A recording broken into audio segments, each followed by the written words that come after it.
question I asked was, how does one ask for help? How do we ask the Holy Spirit for help? How do we ask the Holy Spirit for help? There's a lot of confusion about the Holy Spirit and what it is. So I think the first thing is to get clear on what the Course means when it's talking about the Holy Spirit. And what the Course, or what we can think that the Holy Spirit can do for us in the world. And this is really the biggest area of misunderstanding, because what we want is to have God and the Holy Spirit acting for us here in the world. In other words, we want to bring the light into the darkness to make ourselves happier here, to make the dream happier here. And this is the opposite of what the Course in Miracles is teaching. What the Course in Miracles is teaching is for us to bring the darkness to the light, and not the light to the darkness. This is the darkness, this is the dream of darkness. It's not about bringing the light here and staying here as separate individuals but having a better experience here. That's not what it's about. It's about waking up from this dream. So we bring our darkness, all our ego choices, all our sadness, all our attack and defense, we take it to the light so that it will disappear. Right? Strictly speaking, the Holy Spirit is an illusion. Just like the Course in Miracles is an illusion, just like we are an illusion. It's all part of the dream. But you could say the Holy Spirit is the memory that we brought into the dream with us. That's all. It's an abstract presence in our right minds that we can call upon.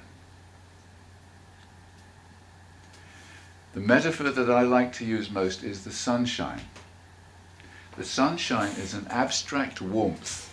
It's not specific. And yet when the clouds disappear or our blocks are out of the way and the sun shines on us, we feel better. And maybe we even make better decisions here when the sun's out. We feel lighter, we feel more able, more peaceful, and more able to make better decisions here. And I see that that's the same with the Holy Spirit. When we choose a way, you see, what we've done is we've chosen separation. That's our only mistake, that's our one problem. The way to awaken is to undo our choice.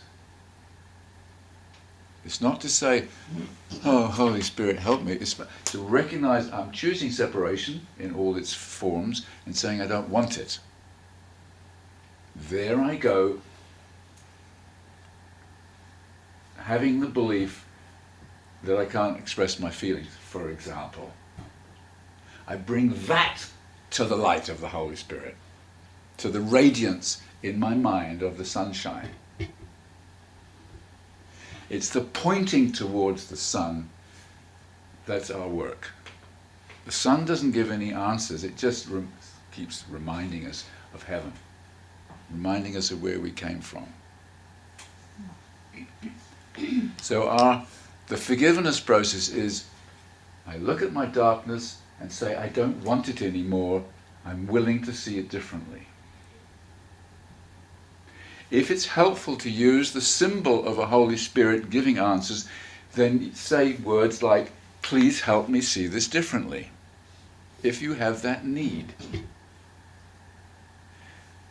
Because we are where we think we are, we seem to need symbols. This is why religion is all about symbols.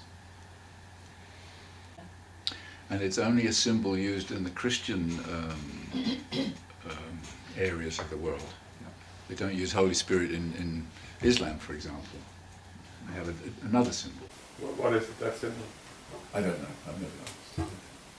I just wanted to hear. You just wanted to give me a difficult question, didn't you? It was a trick question. It's I am writing. Yeah. You Buddha, must know. Dr. Buddha or Siddhartha, when he was meditating, he says that he actually never met God. Interesting. Thank God. Ugly. Dude. And thank God that the Holy Spirit or the light doesn't do specifics here. Because if it did, that would make everything that's here real. And we're trying to learn that it's not. It would be nice, yes. I'd like to read something, a small quote that Ken... Oh, you have a question? Is it okay? Yeah. But when you say the Holy Spirit, who are you talking to? Are you just talking to yourself then? Or? In a way, yes. Holy Spirit is part of my right mind. But if I ask you, Douglas, you don't believe in a man in the sky answering your prayers? There is no man in the sky. It's a memory of heaven that I brought with me into the dream. This is Kenneth Wapnick's take on this. To say that truth is possible here in this world is to make the mistake of bringing truth to illusion, of believing that God, the Holy Spirit, and Jesus are operative here. Their love is reflected in this world, but they are not in this world. This is the whole difference. This radiance, this presence of love in my right mind is a reflection of heaven. It's not heaven, it's a reflection of heaven.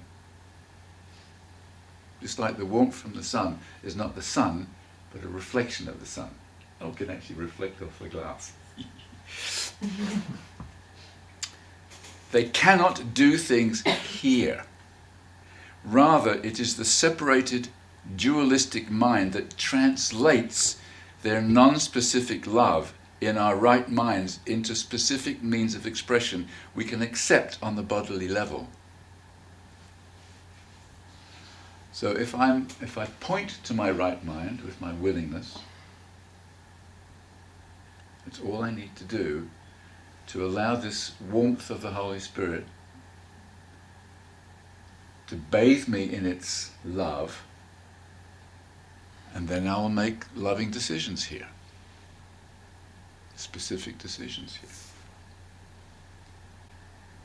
That is why people have the experience of Jesus talking to them, guiding them, or the Holy Spirit making things happen for them. There are many students that think they're being guided specifically by the Holy Spirit. And that's Ken's take on that.